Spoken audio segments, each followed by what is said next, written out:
So last night, Shaq had an exchange with Donovan Mitchell where he said, "You are one of my favorite players, but you don't have what it takes to get to the next level. I said it on purpose. What do you think about that?" Or, "I want you to hear it," whatever it is. And it's just this weird, cringy moment where Shaq attempts to steal the glory away from a nice game from Donovan Mitchell and make it about himself. And there's a way in which Shaq could have gone in that direction and perhaps had it not be as bad as it was, where he could have basically said to Mitchell, "Hey, you're one of my favorite players. I see that you guys are starting to separate yourselves in the West with the Clippers and the Lakers, and I want to see you guys keep building on what you're doing," or something, you know what I mean?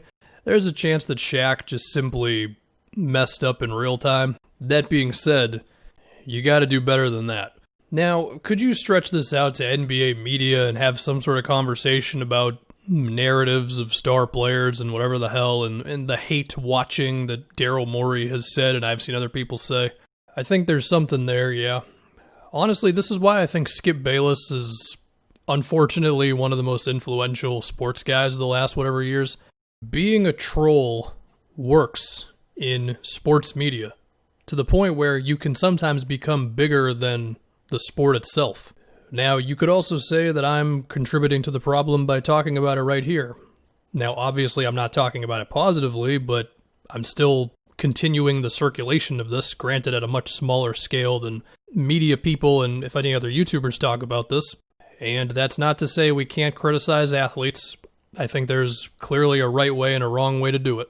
It would be cool if somebody would ask Donovan Mitchell, like, "Hey, Donovan, I noticed that you're shooting the most threes of your career this season. How does that feel?" And for all I know, maybe they did ask him that on the TNT thing before the Shaq question came up. It's not like that's the only alternative to the Shaq basically calling Donovan Mitchell trash, but I don't know, it'd be kind of alright sometimes.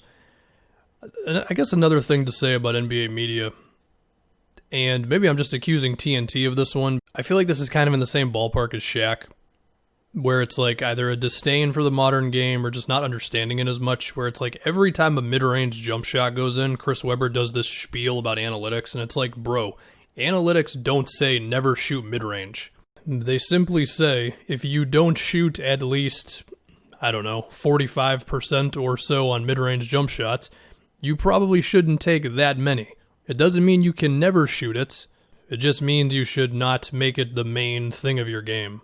And then there was the whole thing about how Chuck didn't understand that the Warriors were a great defensive team because their point total allowed per game was over 100 points. It's like, do you not understand the concept of pace influencing the actual number?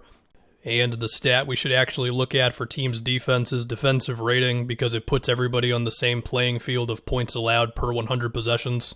And even then, you could not look at the numbers at all, and you could have seen Draymond switching 1 through 5, and Iguodala, and Harrison Barnes, later on Kevin Durant, and Klay Thompson, and Sean Livingston, and Andrew Bogut, or the crop of centers the Warriors would have. It's like, how could you think that team was bad on defense? You could not look at a single number and realize they were good on defense. It's like, if you're going to denounce analytics and have just a disdain for the current game, then can you at least do some Googling first?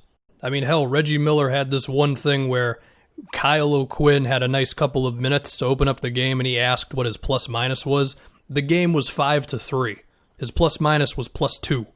And honestly, between everything I just said, on top of Shaq finding someone new to hate on all the time, on top of Chuck doing his thing about Kyrie should just shut up and dribble, or whatever the exact quote he had was, maybe I'm just kind of done with Inside the NBA.